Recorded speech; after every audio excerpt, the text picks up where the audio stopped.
আজ আমি শেয়ার করতে চলেছি অথেন্টিক স্বাদের একটি রেসিপি, এঁচোড় খাসির মেলবন্ধন। আমরা এঁচোড়কে অনেকেই গাছপাঁঠা বলে থাকি। এই গাছপাঁঠা বা এঁচোড় দিয়ে এঁচোড় চিংড়ি, এঁচোড়ের কোপ্তাকারি অনেক কিছুই রান্না করে থাকি। আজ আমি খুবই ঘরোয়া পদ্ধতিতে কিছু সাধারণ মশলা দিয়ে আমি এই রেসিপিটি শেয়ার করব। তার জন্য সম্পূর্ণ ভিডিওটি আপনাদের দেখতে হবে। আমার চ্যানেলে নতুন বন্ধুদের কাছে অনুরোধ আমার চ্যানেলটিকে সাবস্ক্রাইব করার জন্য, আর ফেসবুক বন্ধুদের কাছে অনুরোধ পেজটিকে ফলো করার জন্য। চলুন দেখে নেওয়া যাক রেসিপিটি। প্রথমে আমি একটা এঁচোড় নিয়েছি। এবার এঁচোড়টা খুব ভালো করে কেটে নেব। এঁচোড়ে প্রচণ্ড আঠা থাকে, তাই হাতে আমি অল্প তেল মাখিয়ে নেব, তারপর আমি এঁচোড়টা কাটবো। এখন আমি একটা বাটিতে হলুদ আর নুন দিয়ে জল করে নিয়েছি।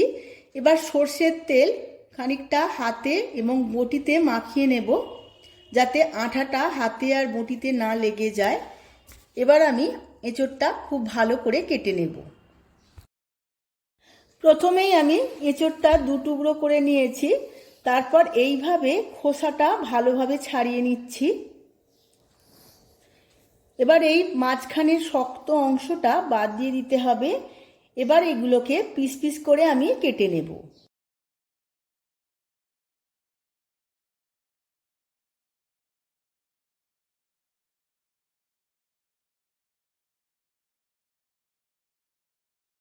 আমার এঁচোড়টা সম্পূর্ণ কাটা হয়ে গেছে। এবার পরবর্তী স্টেপে চলে যাব। কড়া বসিয়ে নিয়েছি। এবার হলুদ জলে ভেজানো এঁচোড়টা এই কড়ার মধ্যে দিয়ে দিলাম। এখন আমি অল্প একটু নুন দিয়ে দেব। এবার এই এঁচোড়টা আমি 10 মিনিট চাপা দিয়ে সেদ্ধ করে নেব। আবারও কড়া বসিয়ে নিয়েছি। কড়ার মধ্যে আমি বেশ কিছুটা তেল দিয়ে দিয়েছি। এবার সেদ্ধ করা এঁচোড়গুলো আমি জল ঝরিয়ে নিয়েছিলাম, এবার এই কড়ার মধ্যে দিয়ে ভেজে নেব।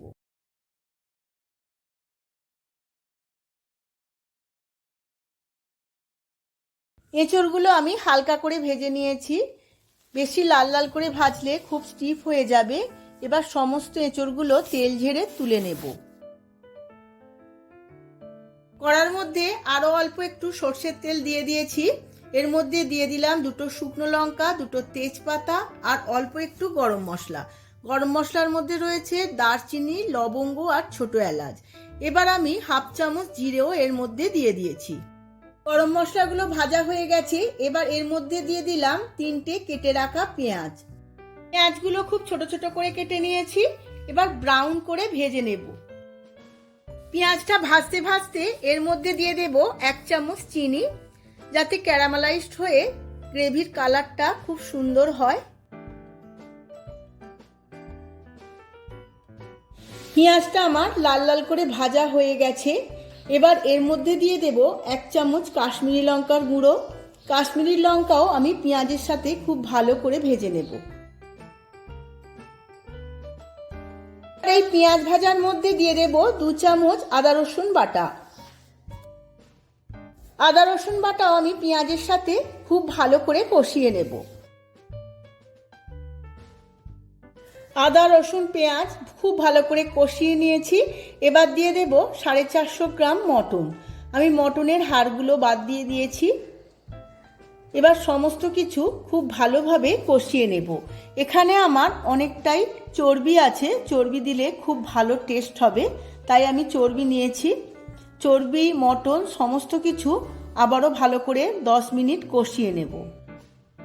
এবার আমি কিছু রেগুলার মশলা দিয়ে দেব। তার মধ্যে দিয়ে দিলাম 1 চামচ হলুদ গুঁড়ো, 1 চামচ জিরে গুঁড়ো, 1 চামচ ধনে গুঁড়ো, 1 চামচ লাল লঙ্কার গুঁড়ো। এবার সমস্ত কিছু খুব ভালোভাবে মিশিয়ে নেব। এবার এর মধ্যে দিয়ে দেব 1 চামচ কাজু বাদাম গুঁড়ো। আমি আগে থাকতে গুঁড়ো করে নিয়েছিলাম, তা থেকে 1 চামচ আমি এর মধ্যে দিয়ে দিয়েছি। এবার অল্প একটু জল দিয়ে আবারও খুব ভালো করে 10 থেকে 15 মিনিট কষিয়ে নেব। এবার কষাতে কষাতে দিয়ে দেব দুটো ছোট টমেটো কুচোনো। আমার 15 মিনিট খুব ভালো করে কষানো হয়ে গেছে। এবার চাপা দিয়ে লো ফ্লেমে আমি কিছুক্ষণ সেদ্ধ হতে দেব। 15-20 মিনিট আমার মটনটা সেদ্ধ করে নিয়েছি। এবার দেখে নেব মটনটা সেদ্ধ হয়েছে কিনা। মটনটা খুব ভালো করে সেদ্ধ হয়ে গেছে। এবার আমি ভেজে রাখা এঁচোড়টা আমি এর মধ্যে দিয়ে দেব। এবার মটনের সাথে এঁচোড়টাও খুব ভালো করে কষিয়ে নেব। এবার দিয়ে দেব স্বাদ মতো নুন। নুন দিয়ে আবারও একবার ভালোভাবে মিশিয়ে নেব।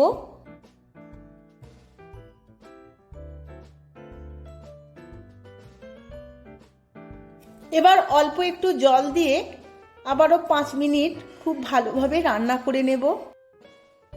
এবার চাপা দিয়ে আমি অল্প কিছুক্ষণ সেদ্ধ করতে দেব। যেহেতু আমার এঁচোড় আগে থাকতেই সেদ্ধ করা ছিল, বেশিক্ষণ লাগবে না।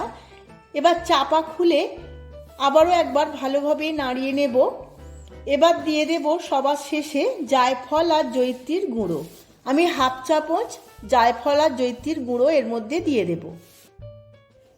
আর এর মধ্যে দিয়ে দেব 1 চামচ শাহি গরম মশলা আর দেব 1 চামচ ঘি। সমস্ত কিছু খুব ভালোভাবে মিশিয়ে নেব। এবার গ্যাসের ফ্লেমটা অফ করে দেব। আমার রেডি হয়ে গেছে এঁচোড় আর খাসির মেলবন্ধন। এবার আমি সার্ভ করে নেব। আমি সার্ভ করে নিয়েছি খাসি আর এঁচোড়ের মেলবন্ধন রেসিপিটি। খুবই সুন্দর খেতে হয়। আপনারাও এইভাবে একবার ট্রাই করুন বাড়িতে। আর কেমন হয়েছে আমার কমেন্ট বক্সে কমেন্ট করে জানাতে কিন্তু ভুলবেন না। ভিডিওটা যদি ভালো লেগে থাকে ভিডিওটিতে প্রচুর প্রচুর লাইক শেয়ার কমেন্ট করবেন। আজ তাহলে আসি, আবার দেখা হবে নতুন কোনো ভিডিওতে নতুন কোনো রেসিপি নিয়ে। ধন্যবাদ।